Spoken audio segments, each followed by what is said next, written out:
साथियों, ऐसा ही एक प्रयास पुडुचेरी के युवाओं ने भी अपनी स्वयंसेवी संस्थाओं के जरिए शुरू किया है। पुडुचेरी समंदर के किनारे बसा है। वहां के बीचेज और समुद्री खूबसूरती देखने बड़ी संख्या में लोग आते हैं। लेकिन पुडुचेरी के समंदर तट पर भी प्लास्टिक से होने वाली गंदगी बढ़ रही थी। इसलिए अपने समंदर बीचेस और इकोलॉजी को बचाने के लिए यहाँ लोगों ने रिसाइकलिंग फॉर लाइफ अभियान शुरू किया है।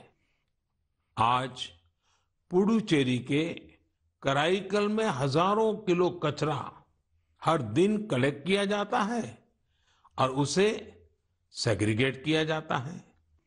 इसमें जो ऑर्गेनिक कचरा होता है उससे खाद बनाई जाती है।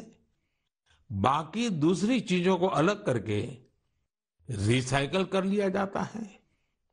इस तरह के प्रयास प्रेरणादायी तो है ही, सिंगल यूज प्लास्टिक के खिलाफ भारत के अभियान को भी गति देते हैं। साथियों, इस समय जब मैं आपसे बात कर रहा हूं तो हिमाचल प्रदेश में एक अनोखी साइकिलिंग रैली भी चल रही है। मैं इस बारे में भी आपको बताना चाहता हूं। स्वच्छता का संदेश लेकर साइकिल सवारों का एक समूह शिमला से मंडी तक निकला है। पहाड़ी रास्तों पर करीब 250 किलोमीटर की ये दूरी ये लोग साइकिल चलाते हुए ही पूरी करेंगे। इस समूह में बच्चे भी और बुजुर्ग भी हैं। हमारा पर्यावरण स्वच्छ रहे, हमारे पहाड़, नदियां, समंदर स्वच्छ रहे तो स्वास्थ्य भी उतना ही बेहतर होता जाता है। आप मुझे इस तरह के प्रयासों के बारे में जरूर लिखते रहिए। मेरे प्यारे देशवासियों, हमारे देश में मानसून का लगातार विस्तार हो रहा है। अनेक राज्यों में बारिश बढ़ रही है। ये समय जल और जल संरक्षण की दिशा में विशेष प्रयास करने का भी है। हमारे देश में तो सदियों से ये जिम्मेदारी समाज ही मिलकर उठाता रहा है। आपको याद होगा, मन की बात में हमने एक बार स्टेप वेल्स इन बावड़ियों की विरासत पर चर्चा की थी। बावड़ी उन बड़े कुओं को कहते हैं जिन तक सीढ़ियों से उतरकर पहुंचते हैं।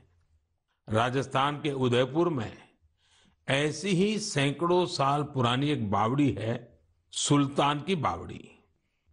इसे राव सुल्तान सिंह ने बनवाया था, लेकिन उपेक्षा के कारण धीरे धीरे ये जगह वीरान होती गई और कूड़े कचरे के ढेर में तब्दील हो गई है। एक दिन कुछ युवा ऐसे ही घूमते हुए इस बावड़ी तक पहुंचे और इसकी स्थिति देखकर बहुत दुखी हुए।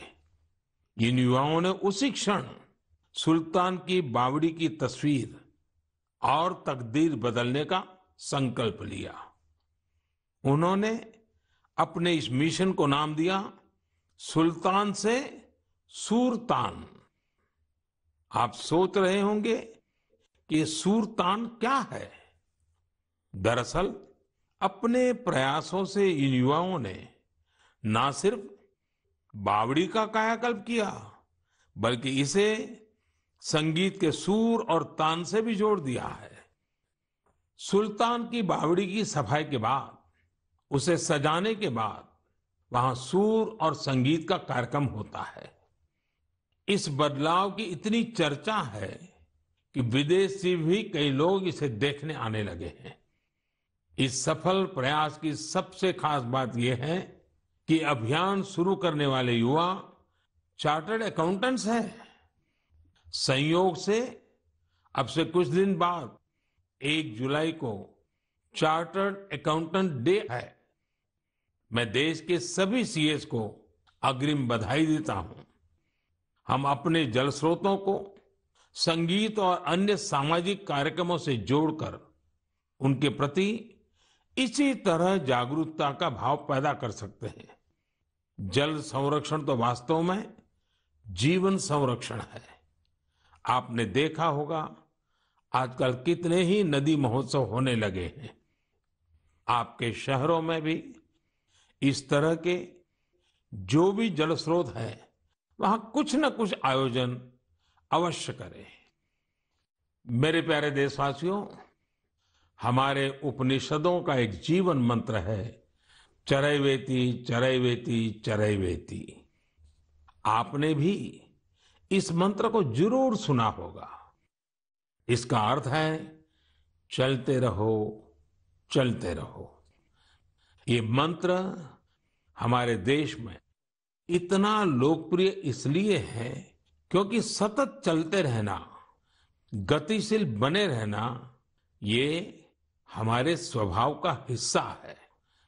एक राष्ट्र के रूप में हम हजारों सालों की विकास यात्रा करते हुए यहां तक पहुंचे हैं। एक समाज के रूप में हम हमेशा नए विचारों, नए बदलावों को स्वीकार करके आगे बढ़ते आए हैं। इसके पीछे हमारी सांस्कृतिक गतिशीलता और यात्राओं का बहुत बड़ा योगदान है। इसलिए तो हमारे ऋषियों मुनियों ने तीर्थ यात्रा जैसी धार्मिक जिम्मेदारियां हमें सौंपी थी। अलग अलग तीर्थ यात्राओं पर तो हम सब जाते ही हैं। आपने देखा है कि इस बार चारधाम यात्रा में किस तरह बड़ी संख्या में श्रद्धालु शामिल हुए। हमारे देश में समय समय पर अलग अलग देव यात्राएं भी निकलती हैं। देव यात्राएं यानी जिसमें केवल श्रद्धालु ही नहीं बल्कि हमारे भगवान भी यात्रा पर निकलते हैं।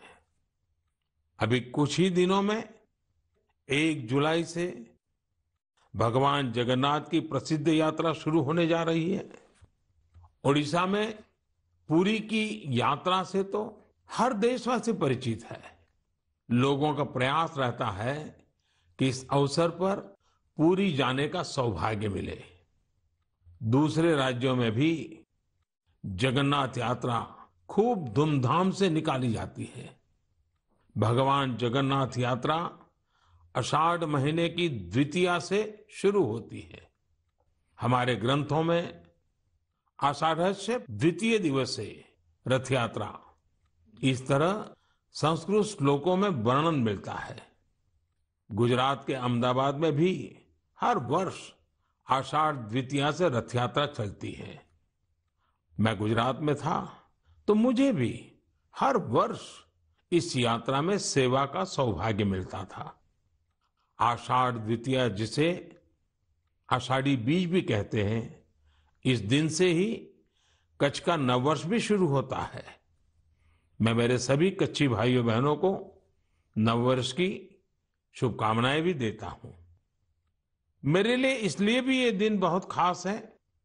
मुझे याद है आषाढ़ द्वितीया से एक दिन पहले यानी आषाढ़ की पहली तिथि को हमने गुजरात में एक संस्कृत उत्सव की शुरुआत की थी, जिसमें संस्कृत भाषा में गीत, संगीत और सांस्कृतिक कार्यक्रम होते हैं। इस आयोजन का नाम है आषाढ़स्य प्रथम दिवसे।